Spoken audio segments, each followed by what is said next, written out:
एक बार की बात है, पहाड़ियों के बीच बसा एक छोटा सा गांव था। इस गांव का नाम था शांतिनगर।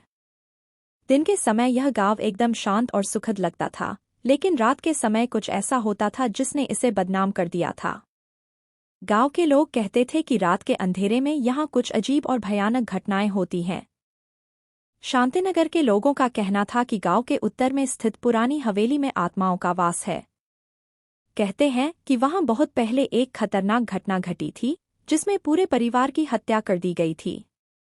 तब से हवेली वीरान हो गई और रात को वहां से अजीब अजीब आवाजें आने लगीं। एक रात की बात है, गांव के 4 दोस्त रोहन, विजय, सीमा और अंशु ने तय किया कि वे इस हवेली के रहस्य का पता लगाएंगे। वे सब बहुत बहादुर थे और भूत प्रेत की कहानियों पर यकीन नहीं करते थे। रात के 11 बजे चारों दोस्त एक टॉर्च और कुछ जरूरी सामान लेकर हवेली की ओर चल पड़े। हवेली के पास पहुंचते ही हवा तेज चलने लगी और ठंडक बढ़ने लगी। हवेली का मुख्य दरवाजा टूट चुका था और अंदर घना अंधेरा था। चारों ने हिम्मत जुटाई और अंदर कदम रखा। जैसे ही वे अंदर पहुंचे, उन्होंने देखा कि दीवारों पर अजीब अजीब निशान थे।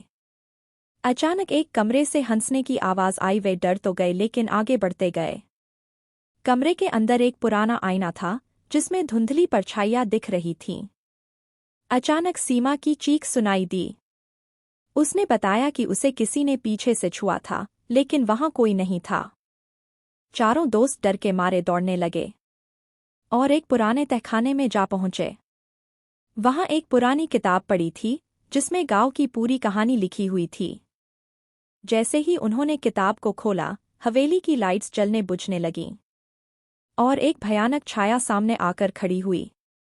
वह छाया हवेली के पुराने मालिक की आत्मा थी, जो अब भी न्याय की मांग कर रही थी। डर के मारे चारों दोस्त भागते हुए गांव वापस लौट आए। और उन्होंने सबको इस घटना के बारे में बताया। गांव के बुजुर्गों ने उन्हें बताया कि उन्हें आत्माओं की शांति के लिए कुछ उपाय करने होंगे।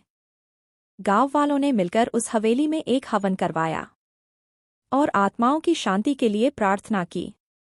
हवन और प्रार्थना के बाद हवेली की भयानक घटनाएं बंद हो गईं। गांव के लोग अब चैन की नींद सोने लगे। चारों दोस्तों ने सीख लिया कि हर जगह का अपना एक इतिहास होता है और हमें उसका सम्मान करना चाहिए। इस घटना के बाद से शांतिनगर फिर से अपने नाम के अनुसार शांत और सुरक्षित हो गया।